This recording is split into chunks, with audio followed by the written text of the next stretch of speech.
ari na nga, ikakabit ko na nga rin ng lol for today's video. Wala lang, nai-excite lang talaga ako kaya naman napapakanta ako gayon. Huy, ang kire. Ay, masaya lang talaga ako ngayon dahil hindi ko nga expected tong blessing na ito. Kaya naman, siya ko. Kahit sino naman sa atin, kapag nakakatanggap ng blessing, isasaya talaga, diba? Maliit man yan o malaki, talaga namang napapasaya ka. Oo. Uy, wag ka nang kumanta. Uulan eh. Kaya naman, uumpisahan ko na yung aking mga gawain din eh. Kaya naman, relax lang kayo.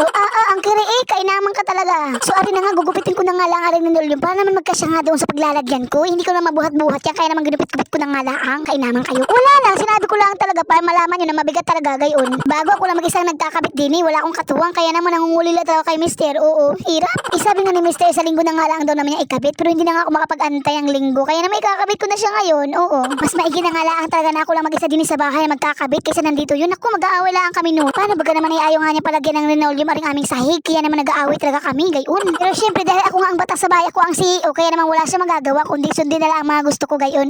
Wala lang, sinabi ko lang sa inyo para malaman nyo gayon. Lalo na pag nakita niya ari green, magat yun sa akin. Sasabihin nun sa akin, kainaman ka, parang gubat na rin ating bahay, green na green Tapos sasabihin ko naman yan sa kanya, gubat pala ha, huwag ka mag-alala, bukas na bukas din, ibibili kita ng unggoy para may kalaro ka din sa bahay.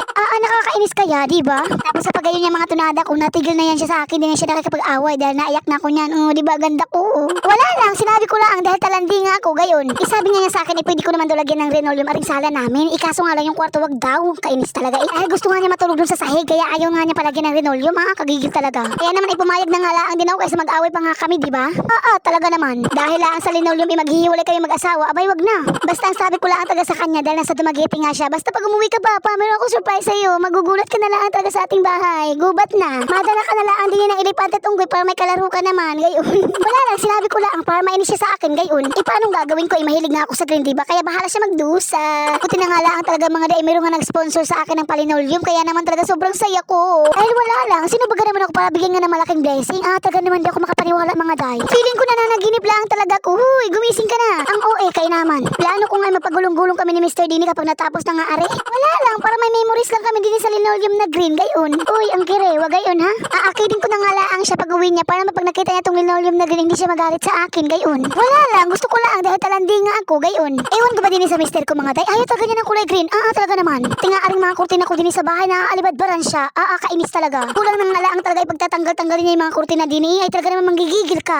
Wala lang, sinabi ko lang dahil ayaw nga niya ng kulay green na kulay kaya gayon. So ari na nga mabalik ka din sa akin ginagawa dahil napakadaldal ko naman din talaga kung saan-saan na napapadpad yung mga sinasabi ko Wala lang, sinabi ko lang dahil madaldal nga ako kaya gayon. Kung nahirapan din sa escalator namin mababa lang dahil may nakausling ang kahoy. Talaga naman. Kaya naman hinayaan ko na nga lang siya napapagod na ako Sabi nga nila kapag napagod ka, abay magpahinga, anong gagawin? Pero syempre dahil hindi pa nga ako tapos kaya naman hindi pa ako magpapahinga gayon.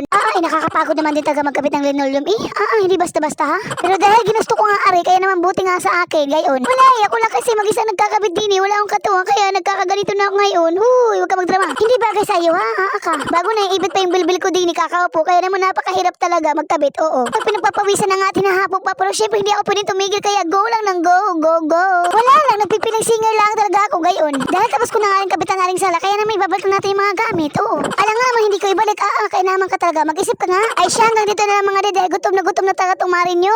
Kaya naman talaga. Syempre makain na muna ako dahil gutom na ako kaya naman kayo talaga. Hanggang dito na lang at maraming salamat sa panonood. Paalam! Abangan ng part 3. Diyos ko day na.